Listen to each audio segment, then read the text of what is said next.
So I purchased a 2001 Ford F-250 with the 7.3 Powerstroke, completely sight unseen, from Copart.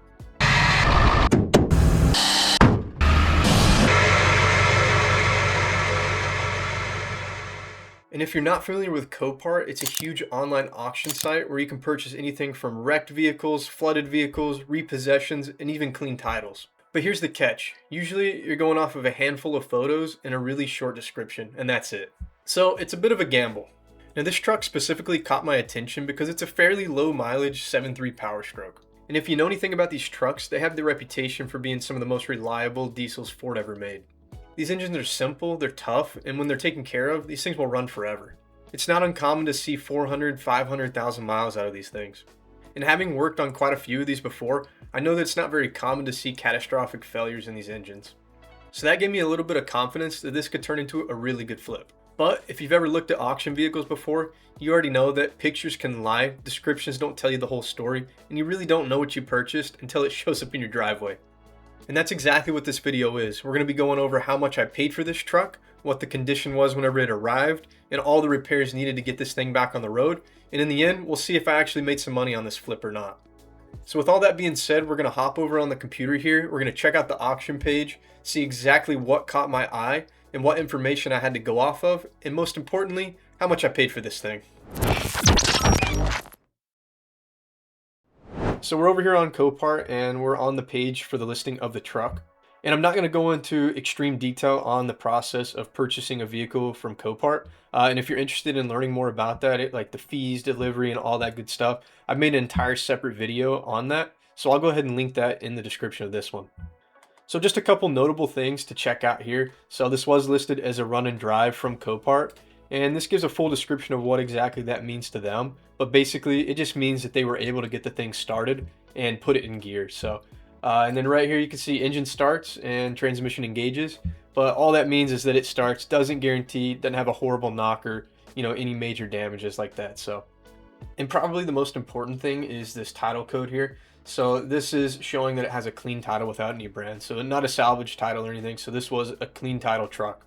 And then the odometer was 184,641 miles. So, that was really the big selling point for me on this truck. It's pretty low mileage for a 7.3. Then yeah, you can see 7.3 there and diesel. So no questions about that. And like I said, there's not much information really here. We have 12 pictures of the truck, and I'll go ahead and click through those real quick. We won't spend a lot of time, digesting those or anything, so.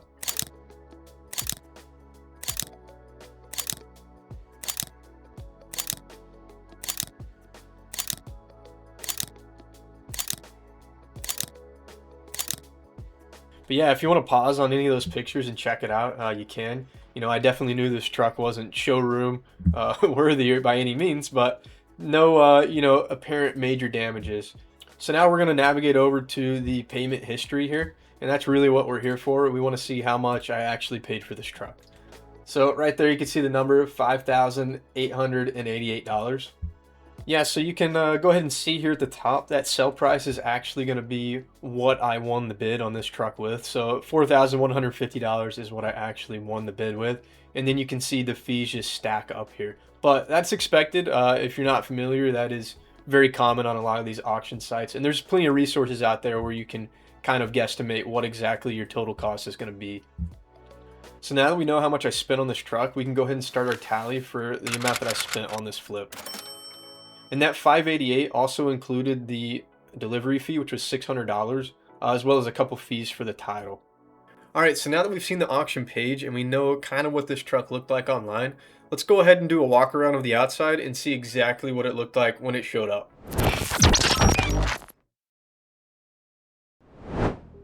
All right, so at this point, I just got this thing off the trailer and settled in the driveway and finally had some time to take a look around.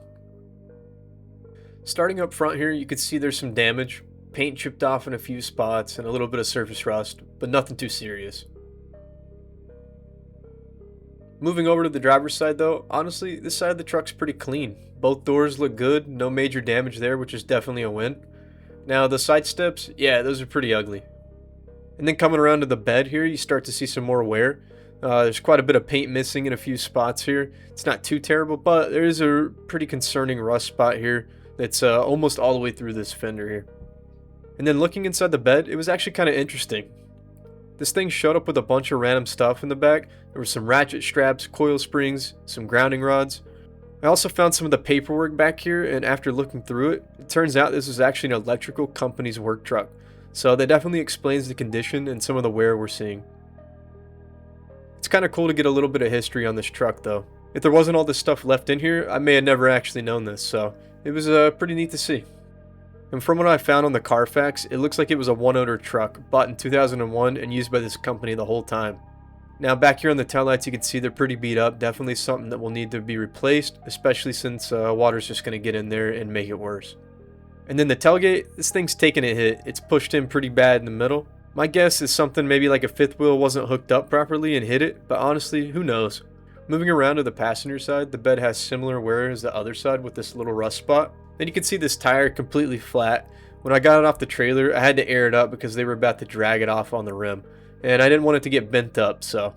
And I also popped the hubcaps off to check the wheels underneath, and yeah, they're pretty ugly, so these definitely won't be staying on the truck. And then up here at the front of the bed, you can also see it's bent in too, so hopefully we can get that straightened out. Then again, the passenger side doors, really clean, no major damage here, so that's another positive. Then we'll take a look at the interior here. And coming into the interior right away, you can see some rust down here on the weather stripping, which is pretty common on these trucks, nothing too surprising. Inside though, it's pretty much what you expect from a work truck. You got the full bench seat across, all leather seats, and a pretty simple setup. But honestly, it's in really good shape. No rips in the seats, which I was really happy to see. And we got a little radio upgrade here, so we could probably hook up some Bluetooth to that. And then one thing was kind of funny. I opened this glove box and found, about an inch of water in there. So I'm not really sure how that got there, but I got a good laugh out of it. Other than that, though, there was really no signs of water damage, so I'm not really sure how this got in there. And then the back seat's the same story, bench seat, and it's just dirty. Really, the biggest issue here is just the dirt everywhere. No tears in the leather or anything like that. Overall, the interior condition I was really happy with. Now hopping in the driver's seat, this was the big one here. There's the 184,000 miles, so everything checked out there, and honestly, that's the entire reason I bought this thing. For a 7.3, that's fairly low. Now, under the hood, this is what really mattered. This is the reason we took a gamble on this truck. Starting with the batteries, you can see they're from 2020, so about 6 years old, and there's a lot of corrosion on the terminals. But that should be easy to address. And I checked the oil, the level was good, it didn't look too bad, and there's no signs of coolant mixing in it, so everything there was good.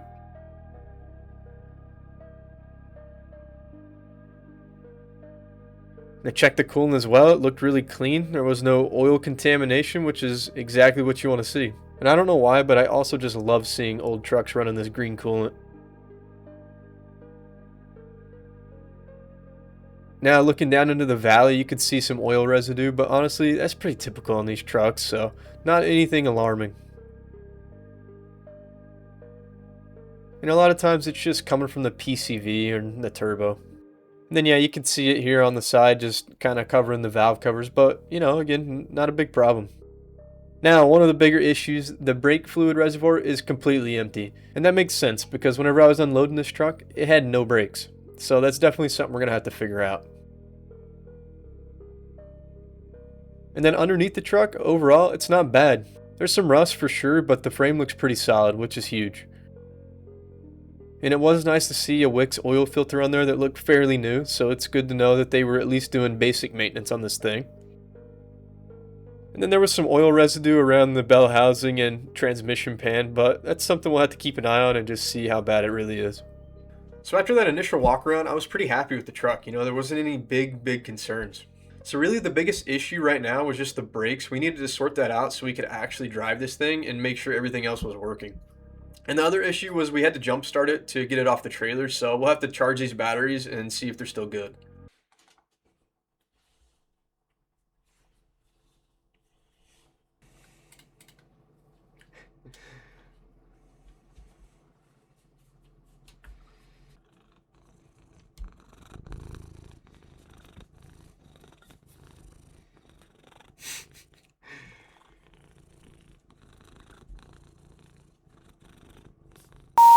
And one big thing to note here is whenever I was backing this truck off the trailer and into my driveway, I did see some fluid dripping.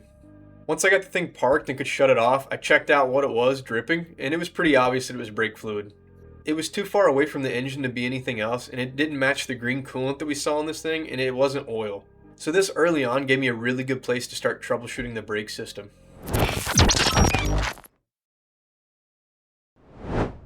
So the first thing I wanted to do was just get these batteries charged up and see if we could get this thing to start under its own power. And we just needed to know if these batteries were going to be salvageable or not. And these 7.3s run 2 batteries, so we were looking at about $600 if these batteries were shot. And this was some random, pretty cheap battery charger I picked up from Harbor Freight just to see if we could get these batteries back to life. And needless to say, I ended up taking this thing back and buying a Noco one. I definitely wouldn't recommend this Viking one, just spend the extra money. And while I waited for those batteries to charge up, I started trying to hunt down this leak I saw earlier. Alright, so I just got under here with a light, and it looks like we just found where our brake line is leaking from. You can see it's just wet right there. And it was just dripping down the frame, and that's where I originally saw it, just dripping off the frame here. So the only problem is, as you can tell, this thing runs the entire way. So it's really no good spot to disconnect it and just pop a new one on. So we have to figure out what we're going to do about that. And the next day I was out here trying to clean off these battery terminals, and whenever I was removing one of the connectors, it completely broke because the bolt was just seized up. So I went and picked up one of these Duralast battery terminal connectors for $8. And I went with this type specifically because I don't have the big crimper for a battery cable. So this one, you just bolt it down and it holds it in there. So all I did was just take some bolt cutters to that old cable, and then there was just a small ground cable that went straight to the frame that we just also hooked up into this.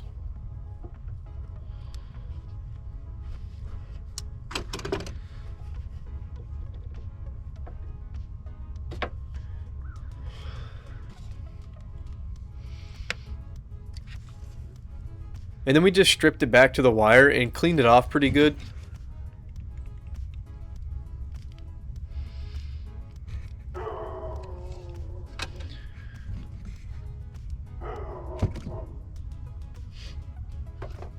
Yeah, you can see all that green there, that's just corrosion. So we just grabbed a wire brush and did the best we could with that.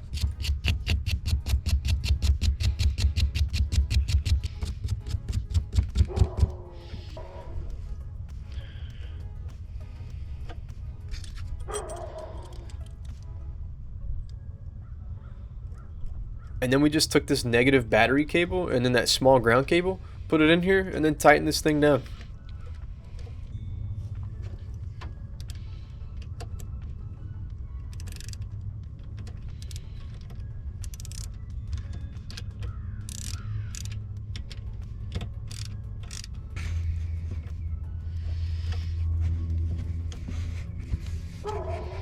And also, it's important to know that I just went around and cleaned off the corrosion on all the other terminals. This is the only one I had to replace because it broke whenever I was trying to remove it.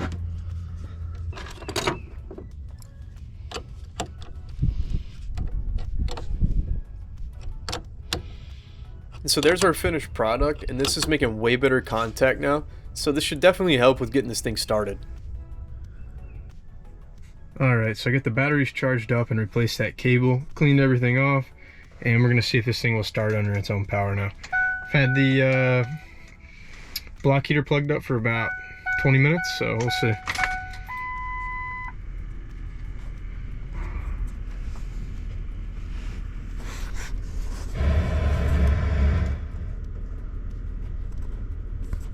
Alright, let's see.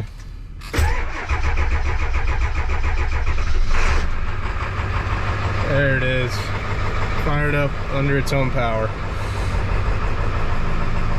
In case anyone out there is not sure what's going on here, this is a simple blow-by test.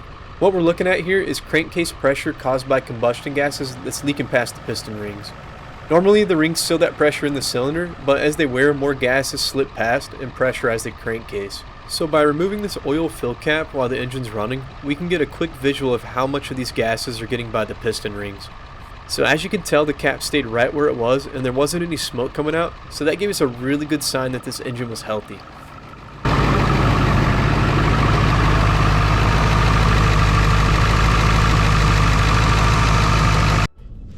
So now that we had this thing starting under its own power, it was now time to put our focus back into this brake line.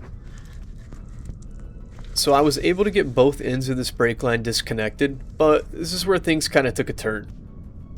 So this brake line that had the hole in it ran pretty much the entire length of the truck along the frame, and there's a bunch of these little metal clips that hold it in place, and conveniently there were about 3 right in between the frame and the fuel tank.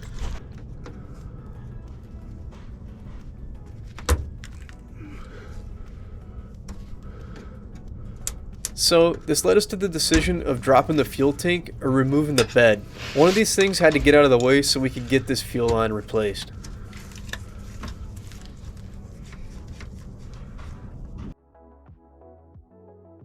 So at the time, I decided I was going to remove the bed to be able to get to this brake line. In theory, to remove this truck bed, it's only 8 bolts and 2 taillight connectors. But if anybody's worked on their vehicle out there, you know it never goes that simple. And looking back, I can tell you that was not the correct decision. And yeah, that's me holding 2 broken Torx bits.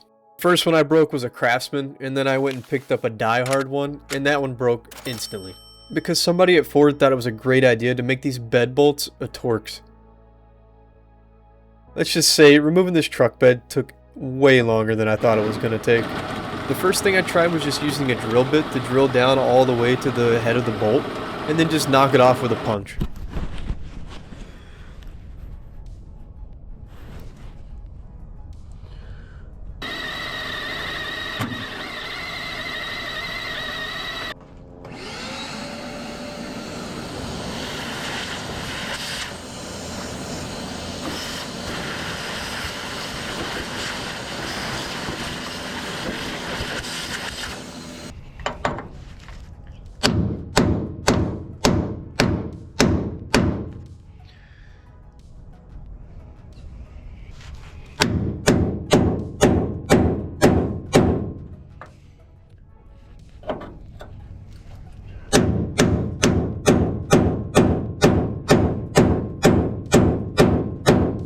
Yeah, so it turns out this didn't really work very well on this big of bolts, so I just got an angle grinder and cut every single one of these off.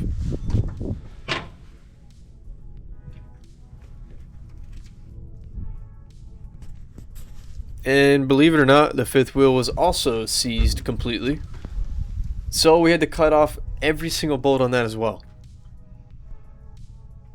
So we'll go ahead and add up about the 5 cutting wheels I went through to the cost of this flip.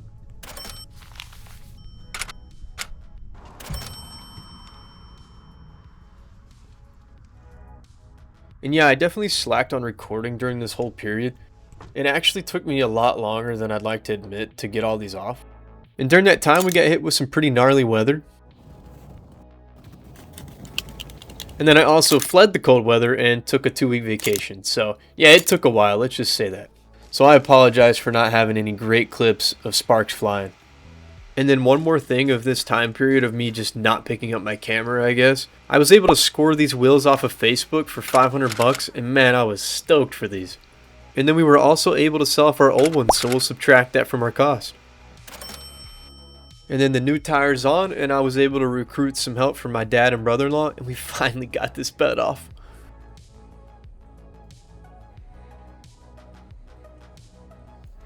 And look at those bolts, half of them were still stuck after we took the whole bed off. We lifted the bed up and over some of these bolts. And now you can see the brake line and finally kind of understand why exactly we needed to make some space.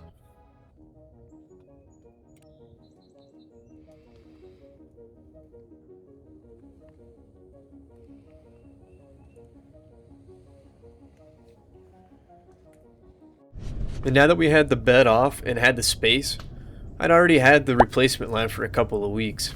So now it was just a matter of getting underneath this thing and hooking this new brake line up.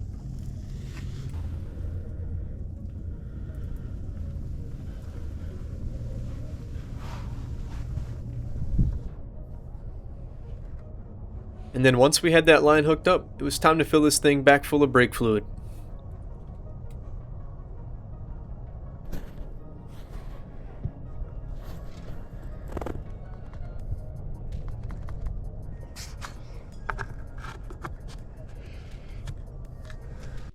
And now it was finally time to start bleeding the system and double checking for any leaks. And since we replaced the entire line, there was a ton of air in this system, so I went ahead and picked up a vacuum pump to make this a little bit quicker.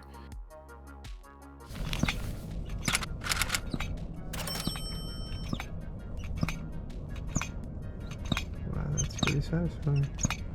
And yeah, it turns out we had a little guest appearance while I was bleeding these brakes. And now that we had the brakes bled and checked for any leaks, it was time to get this thing fired up and actually drive it for the first time.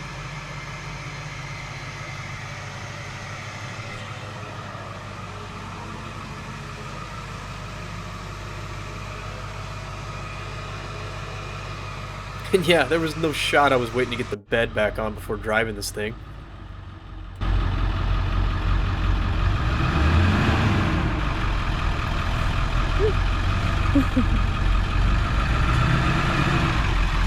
And just like that, a little brake test, and we were feeling good.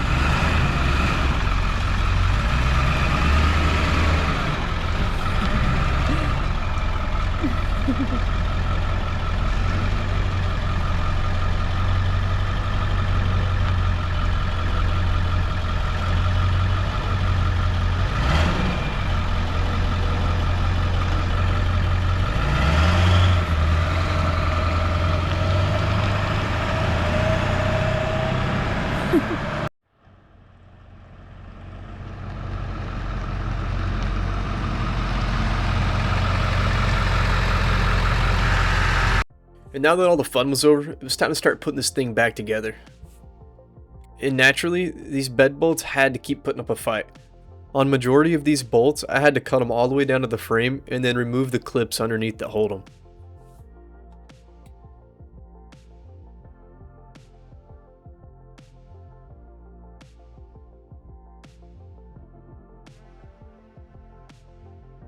And then I went ahead and purchased some new bolts with clips as well. And the big takeaway here is these are not torque spits going in, so we shouldn't have this problem ever again with this truck. So you can actually see pretty easy here how this works. So these clips have the threaded nuts on them, and then they just slide onto the frame here.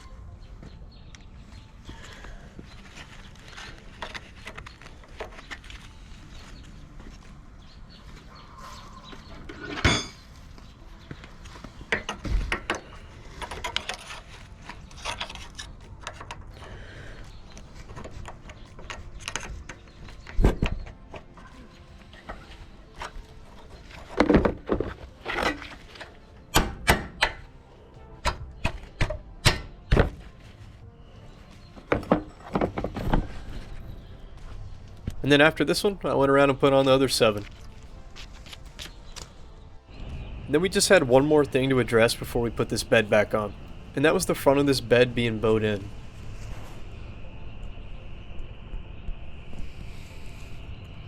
So I got this idea to just put a 2x4 against it, just as kind of a guide to know where we needed to straighten it out to.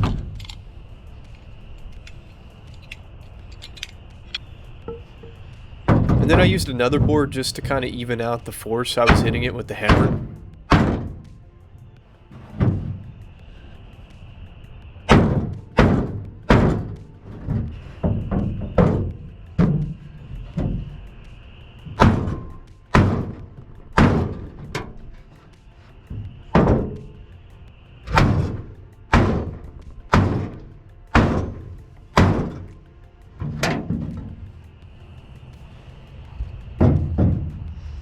And I'd say it worked pretty good, you know, it looks a lot better than it did before.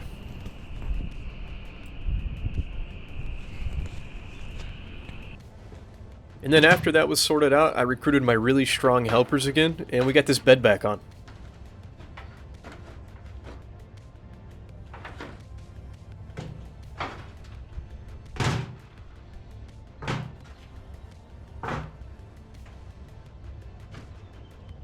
Once the bed was back on, I started cleaning this thing out because it was about to be home for the new bed liner we found on Facebook.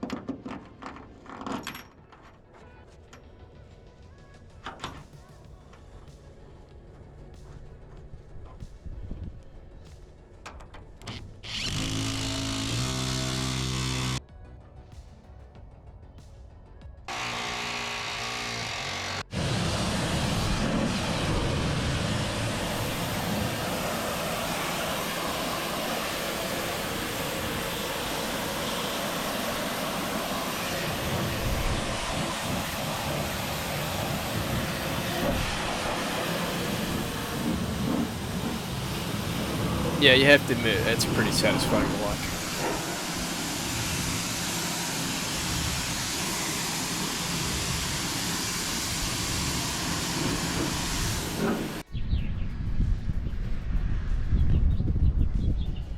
Now that everything was washed out and clean, it was time to put this new bed liner in.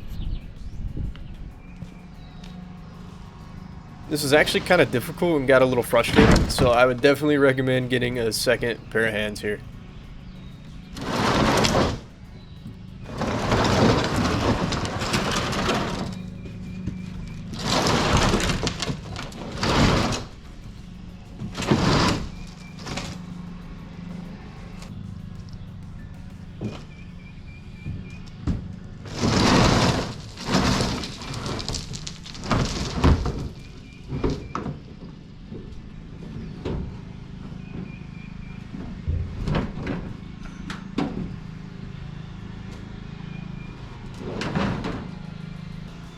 It looks like it's seated in here right now, but actually I had to get it up under the lips of the bed, and that's where it got really difficult.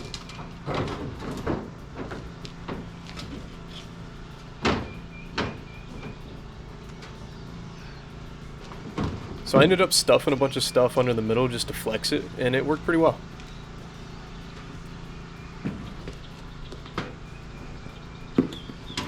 And then once it was seated in there, I just took some self-tappers and put them around the back of it. And please, if you're going to use self-tappers, don't use Phillips head, just use a hex. Because trust me, I had to cut all of the old Phillips ones out, they were all stripped.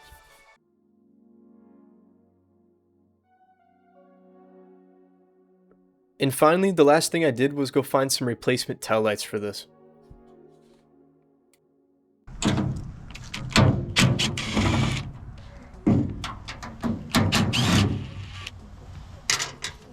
That's what they are.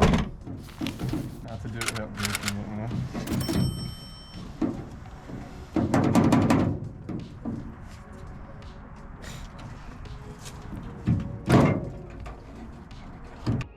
And these taillights I pulled from a junkyard definitely weren't perfect, but they were much better than the ones we had.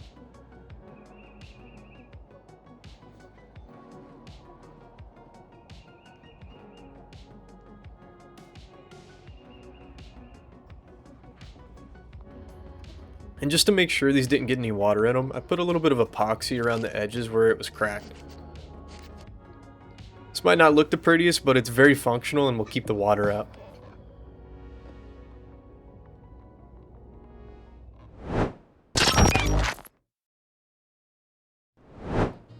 Well, I could finally see the light at the end of the tunnel for this project.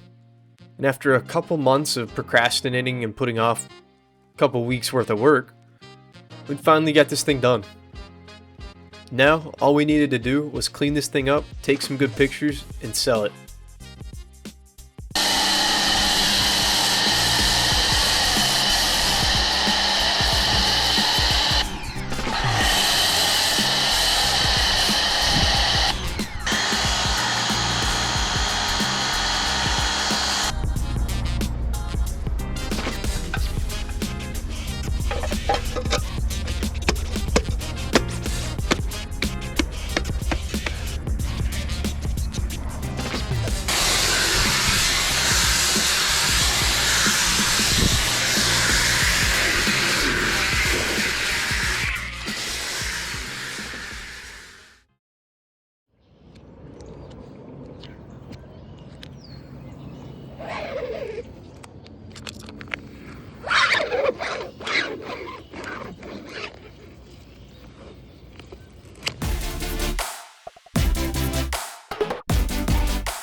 So once I got the truck all finished and cleaned up, it was time for the moment I've been waiting on. It was time to see if this whole gamble would pay off. I got some really solid pictures of this truck, threw it up on Facebook Marketplace, and I also parked it outside of a gas station with a couple signs in it. And before we officially total everything up, there were a few last expenses we needed to address. The first thing was a full service, so we did the oil filter, fuel filter, and air filter on this truck, and that total ran us about $180. And then the very last expense was the sales tax and registration, which came out to be right around $600. So now that we have those last two things, we can get the final number for this flip. And that total came out to $7,430. Then came the waiting game, and really it wasn't too bad. After about a month of having this truck posted, we found a buyer through Facebook. This buyer was really excited about the truck. It was going to be a great purchase for him. He was looking for a good work truck for some land he had just purchased. And that brings us to the final moment here. So how much did we get for this truck? And we can go ahead and slide over on the spreadsheet here, and right there you can see the total $11,500. Which means after the repairs, fees, parts, and everything else involved in this project, we ended up making a profit just over $4,000. And that's not too bad for a truck that was sitting wrecked on a Copart lot just a couple months earlier.